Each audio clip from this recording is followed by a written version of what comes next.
BoLS fans, AdamHarry back again with another BoLS unboxing. Today we're going to look at Zogwart's Curse for 40k Conquest, the card game. For those of you who aren't familiar with this again is the LCG living card game from Fantasy Flight Games set in the Warhammer 40k universe. This deck contains 67 through 88 of the Warlord cycle. Most of the cycles come in 6 sets.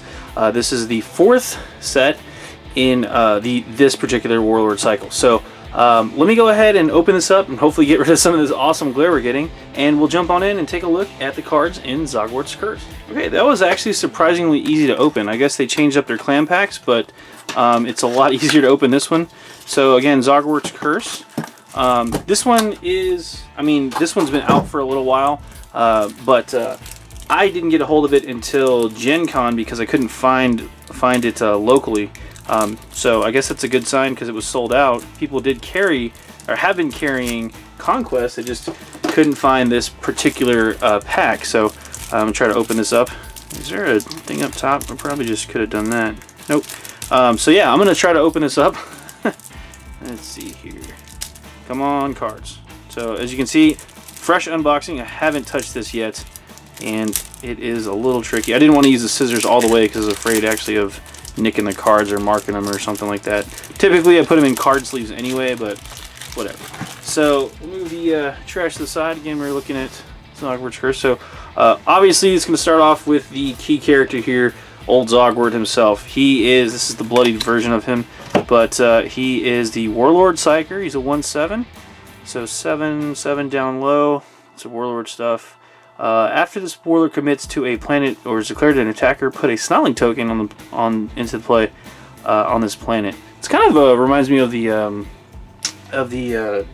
Termagant tokens for the Great Devourer expansion, which we just went over a little while ago. Forced reaction after the player after the combat phase ends, destroy each Snarling token you control. So maybe not quite as good, but still there. So let me get rid of that card, but. This one's probably going to be focused a lot on orcs, but if you don't play orcs, that's a-okay because there are going to be lots of cards that will still apply to your particular playstyle and deck. So pretty cool. We got Zogwart's Runt Herders, 3-cost guys. Let's see. When this unit takes damage, put Snarling tokens into play on this planet. Okay, so generate more Snotlings. There's 4 of those bad boys. These are probably his Warlord specific bodyguard bros. Zogwart's Hovel, which is a kind of a, this looks like a Gorkanaut or whatever. After Warlord is declared as a defender, put Snotling tokens, put a Snotling's token into play as the same planet as your Warlord. It's more Snotling generation. Weird Boy Stick. That's the beaten stick there. So attached to an odd boy unit. After a Snotling's token is destroyed. That's difficult to say. Snotling's token is destroyed. Exhaust this attachment to put a Snotling's token into play at a planet. So more of that. So those are unique cards. Launch the Snots. After an Orky in control is declared as an attacker, it gets plus X attack. For that attack, X is the number of Snotling's token at the same planet. Wow. Okay, so we can see how the combo is going to work here. Zogwart's going to get a Snotling out. The Runt Herders are going to get Snotlings out. The location's going to get Snotling out. Weird Boy Stick, after they're destroyed, you're going to get more Snotlings out. The launcher comes in, and you start launching Snotlings. Okay, that's pretty obvious. So any way to generate more Snotlings is going to be welcome with old Zogwart. So that looks like the majority of the first pack of orc stuff. We'll keep going through here. We have some expansions for the Space Marines, obviously, so let me pull these out real quick. So we've got a Bloodclaw pack, which is nice because that goes with Blackmane's Fury there. That was another Space Wolf themed Space Marine expansion there with a lot of other stuff for all the other factions. These guys are 3 for a 2/2, which is pretty standard. Reaction after an enemy warlord commits to a planet, exhaust this unit to put a Space Wolves unit into play from your hand on this planet. That's pretty cool. There was a lot of stuff with Blackmane's Fury where he could go to a planet and dudes could follow him, and so that's kind of neat because more reinforcements to that planet for the Space Wolves. We have Rally the Charge for 2 resources. Until the end of the phase, a target Space Marine unit you control at a planet with your Warlord gets +2 attack for each command icon it has. That's pretty good. Those are little black hammer things, I believe, are the command icons. I'll have to double check that, but that's pretty cool. So that guy would get +2 for 2, so it's a nice little boost. Then we have Secluded Apothecarion. This is a location. After a Space Marine unit you control is destroyed, exhaust this support to gain 1 resource. So yeah, that's the old taking the gene seed. So there's your Space Marine cards. Move those out of the way here. Alright, well, we've got the Imperial Army, whatever they're called these days, Astra Militarum. We've got Steel Legion Chimeras. It's 3 points for 2/4. No war gear attachments, obviously, to the vehicle. It's kind of a common thing. After a non-vehicle unit you control at this planet is assigned damage by attack, prevent 1 of that damage. Okay, that's cool. So just transport soaks damage, and it doesn't redirect it to this vehicle. This one just says that one doesn't take the damage. So Tolerant Raiders, sweet. Heavy Bolter. Let's see here. The artwork on this is pretty cool. That actually looks kind of like a female Talaran. That's pretty cool. Let's see, 0-2, so +1, +2 attack while it's at a planet with a warlord. And it's with a warlord, not your warlord. So any warlord. So they're really good defensively. That's basically what these cards say. And then we have Staging Ground. This is a location. Exhaust the support to deploy a unit with printing cost 2 or lower at a planet. Again, IG is all about cranking out guys. And this is a location, so it's an exhaust. You just tap it when you use it, and you can deploy cheap units to a planet. So that's pretty cool because you can do it kind of out of phase when you move stuff around. So that's pretty cool. We have some chaos nonsense here. Let's take a look at these bad boys. Gleeful Plague Beast. Ugh. That's alright. Dreaminets. Let's see. Demon Nurgle Elite. It's 5 resources, which is pretty pricey for a 3/5. Could have something cool. No war gear. Forced reaction. After combat phase begins, deal 1 damage to each unit at this planet. Ouch!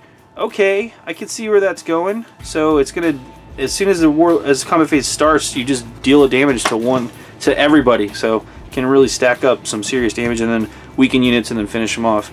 Doombolt here is a one resource event. Deploy action, deal X damage to a target enemy army unit. X is the amount of damage on that unit. Oh, okay, so you can see where that combo is going. Even in here, there's other cards that work really well with that. But you do a bunch of damage to them. They already have damage applied. You can Doombolt them out, or it stacks. So if they already have 3 damage, it becomes 6 damage, or 3 damage, and then 3 + 3 is 6. That's where I was going with that. It's pretty cool. Blight Grenades. Wargear. Nurgle attached to a Nurgle army unit. Combat action. Sacrifice. That means you have to have the Nurgle keyword. Sacrifices attachment, because you're throwing it. Give attached unit area effect 2 until the end of the combat round. That's pretty good. So yeah, basically you do 2 damage to everybody in that sector you're fighting. So that's pretty cool. I'll double check that. But Blood Reavers, here we have some Dark Eldar. So what do we got here? Bloodied Reavers. So 2 for 2/2. No war gear attachments to their vehicle. +2 attack while at a planet with a warlord. Okay, similar to the Talaran Raiders, but they're pretty cheap, and that's when they're with a warlord, not your warlord, but any warlord. They become 2 points for 4/2, which is pretty mean. We have Crucible of Malediction, 1 support upgrade. After you play a Torture event card, exhaust this support to look at the top 3 cards of your deck. Okay, discard 1 of those cards and place the remaining cards on top of that deck in any order. And again, that says top 3 cards of a deck, so you can look at an opponent's deck too. So, and then you make them, force them to discard, and then put the other 2 back in any order. So that could be useful for yourself or your opponent. You want to mess with their hand. It's pretty cool. Searing Brand. It's a tactic torture. Deal 3 unpreventable damage, ouch, to a target non-warlord unit at a planet with your warlord. Your opponent may choose and discard 2 cards from his hand to cancel this effect. Again, Dark Eldar playing with the manipulation of, you know, messing with your deck, messing with your hand, and then they had some cheap raiders, which was pretty saucy too. I like that. We have the Eldar up next. Their cards for this expansion. Vectored Viper Squad. I've always wanted Vipers to be useful. GW. Just throwing out there. I have 3 that. Anyway, 4 resources for a 3/3. No war gear because they're vehicles, obviously from Altiok there. This unit gains mobile while it's undamaged. Oh, that's cool. I believe that lets them skip around to planets. I'm not 100% on that. I'll double check what the mobile rule does, but could be good. Guardian mesh armor, 1-point attachment, attached to an Eldar Army unit, obviously. Interrupt when you use a shield card to prevent damage to an attached unit. Exhaust this attachment to double the number of shields on that card. Okay, cool. So you can flip that, and whatever number of shields there are, you can double that. Can be very handy to save some Eldar guys from sudden death. And we have the Tau, last but certainly not least.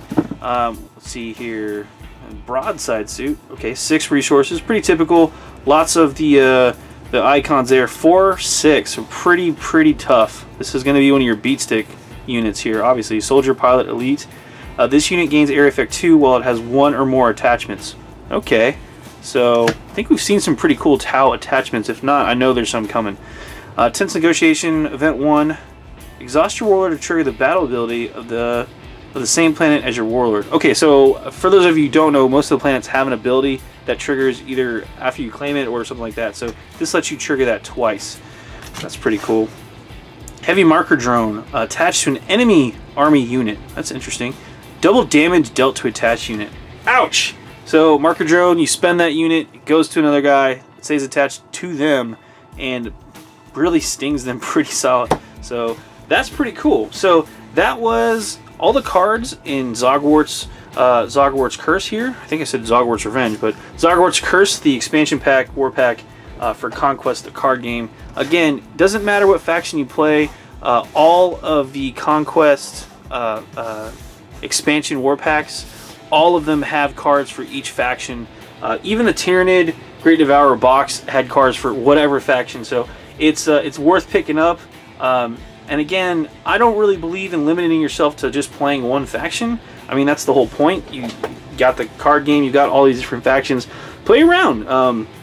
You may find a card style you like a lot, but I find experimentation keeps the game interesting, keeps it fun, and also, I mean, there's so many different decks. The gameplay usually takes us about 20 minutes to 45 minutes depending on how the cards go with a 2-player game. So but it's pretty fun, so check that out.